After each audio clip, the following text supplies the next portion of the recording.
자, 10분 문항을 한번 윗글을 바탕으로 보기를 이해를 했어요. 저 윗글을 바탕으로 보기를 이해한 내용으로 적절한 걸 찾아라라고 해서 이제 보기하고 지문 사이의 연관성을 우리가 따져줘야 되겠다라는 거죠. 자, 그러면은 지문의 내용으로 한번 정리를 하고 가보도록 합시다. 얘는 이제 앞에 지문에 비하면 좀 쉽습니다. 첫 번째 문단 보면 물건은 이제 물건에 대해서 이야기를 하죠. 자, 목적물을 직접적이고 배타적으로 지배하는 권리로서 등기를 통해 보편적으로 공시된다.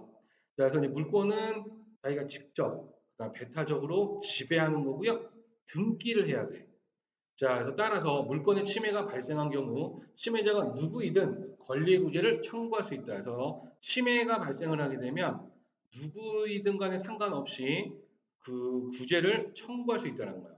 반면 이제 다른 이야기를 하겠네. 타인의 국부를 요구하는 권리인 채권은 이제 채권에 대해 설명합니다.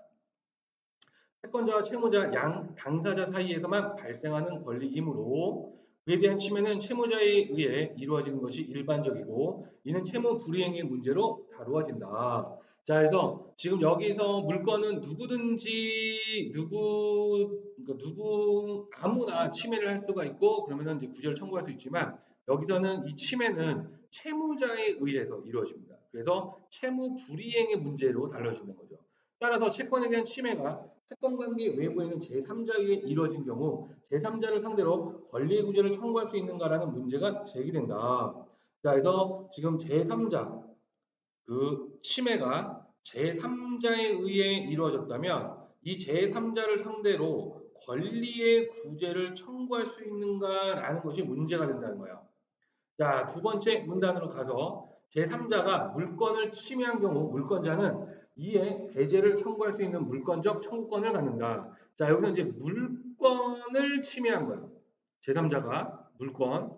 자, 그러면 이 물권자는 배제를 청구할 수 있는 물권적 청구권이라는 거를 갖게 되는 거예요. 그냥 무조건 갖는 거야.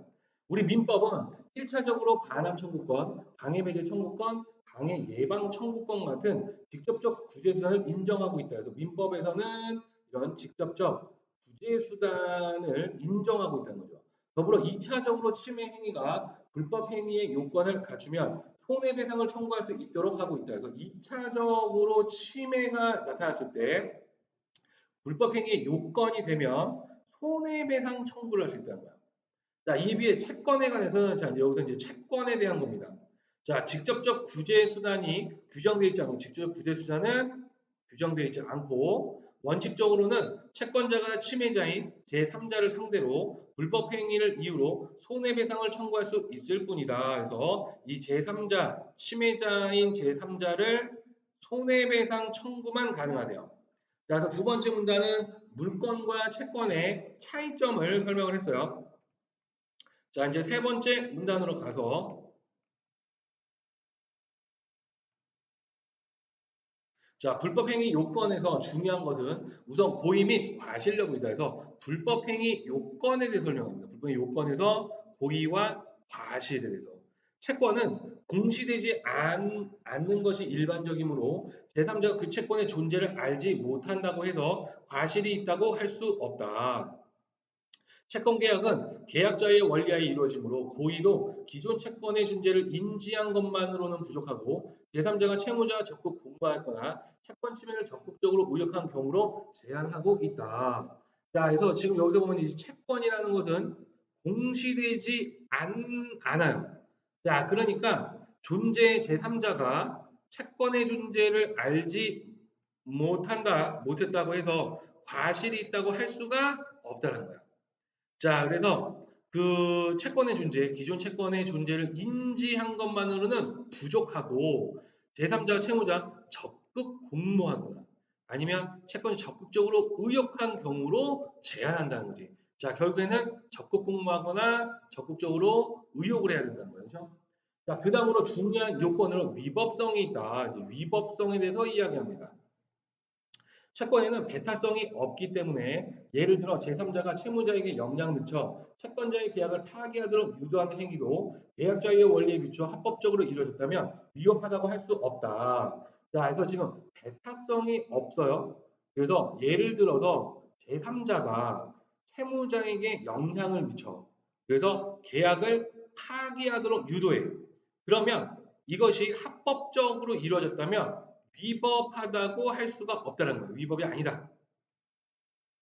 자, 그러나 이제 예외가 있어요. 제3자가 채무자의 의도적 계약 위반 등의 배임 행위에 적극 가담하거나, 자, 그러니까죠. 그 배임 행위에 적극 가담하거나 제3자가 사기나 강박 등 부정 수단을 사용했다면 불법 행위가 성립한다는 거에서 배임 행위에 적극 가담, 그다음에 부정 수단 이 두 가지는 불법 행위다.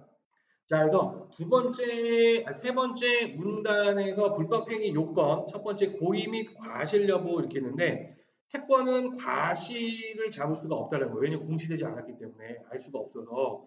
자, 그런데 적극적으로 공모했거나 채권 침해를 적극적으로 의혹한 경우에는 과실이 있다. 그죠? 위법성이 있다라고 이야기한 거고, 그러니까 그다음에 두 번째가 위법성에 대해서 이야기를 하는 건데, 역시 배타성이 없으니까 했는데 적극 가담하거나 부정수사 상황은 역시 불법 행위다. 자, 네 번째 문단. 그런데 또 문제가 있어요. 제3자에 의한 채권 침해 상태가 지속되는 경우에는 손해배상만으로 충분한 구제가 되지 않을 때, 그래서 채권 침해가 지속이 되면 손해배상만으로는 충분한 구제가 아니다라는 거예요. 자, 이 경우 공시 방법을 갖춘 채권에 한해 목적물에 대한 방해배제 청구가 인정되는 거예요. 공시 방법을 갖춘 채권이에요. 자, 여기에는 방해배제 청구가 인정된다는 거예요. 대표적으로 부동산 임차권에 근거한 방해배제 청구권을 주는데 이제 부동산 임차권에 대한 거죠. 부동산 임차권이 대항력을 갖춘 경우에 한정되는 대항력이 있을 때로 한정이 돼요.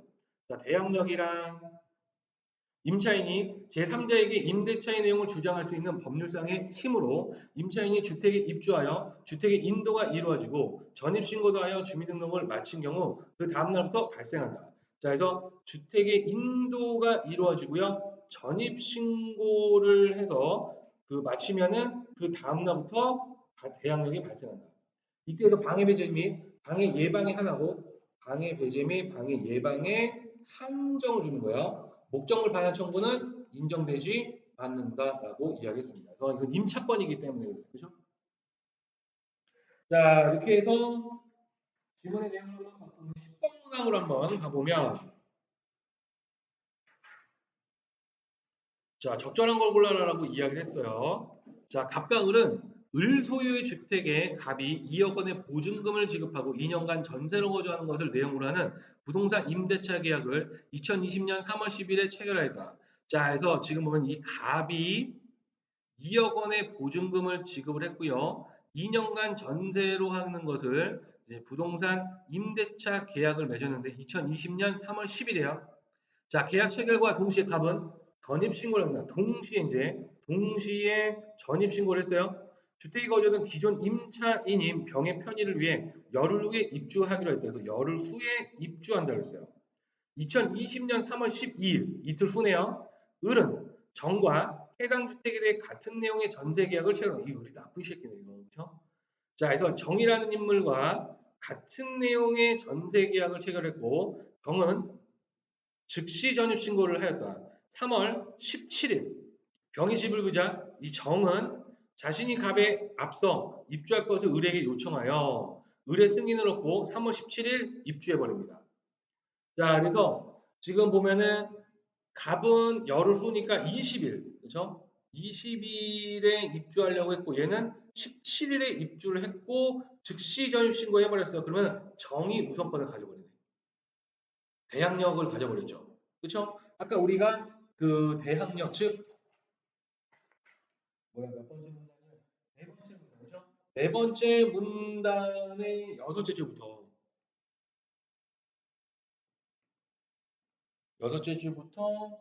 그 발생한다. 그래서 아홉째 줄까지 6도 9까지 해서 이 정이 대항력을 가지게 됩니다. 정이 유리해요. 아, 이 갑은 불쌍하다. 그렇죠? 자, 이렇게 했을 때 적절한 걸 골라라는 정답은 1번인데 을의 주택에 관한 정의 부동산 임차권의 대항력은 2020년 3월 18일. 자, 17일에 병일 비중 17일에 입주했고 그래서 네 번째 문단의 여섯째 줄과 일곱째 줄을 보면 그 다음 날부터 발생한다. 즉 아홉째 줄을 통해서 3월 18일부터 발생한다는 것은 맞는 말이다. 그래서 답은 1번으로 가면 됩니다. 의외로 답이 쉽게 나오잖아요. 자, 그러면은 나머지 8번, 9번, 11번 질문 있으신 분? 없어요? 그러면 12에서 17번으로 한번 가보도록 하겠습니다.